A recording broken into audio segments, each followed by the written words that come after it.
او د محرم میاش شروع د دې محرم په میاش کې اکثر دا شیعاګان چې ګنا نو دا ابل او رزم دا د دې شیعاګانو مشر دی جواد نقوی نومې دی هغه یو کس ته ریحان نومې دی هغه سره په یو انټرویو کړی دا نو په هغه کې هغه حضرت معاویه رضی الله تعالی عنہ پس چې کوم الفاظ استعمال کړی دي او دا غي توهینامیز الفاظ چې استعمال کړی دي کنه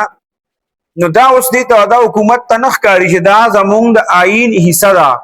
د دې په اړه کې قانون پاس شوی دی چې ته صحابه کرام انبیاء علیهم السلام او څومره معززه طبقه ده ته هغې پسې بد رد نشي ویلی د هغې توهین نشي کولی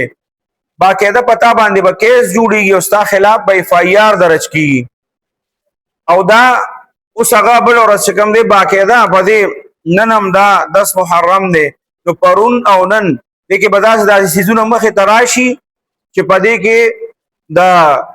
حضرت معاویه رضی الله تعالی عنہ د معزز صحابه کرامو په باره کې دي داسې الفاظ استعمالي او داسې توهینامیز الفاظي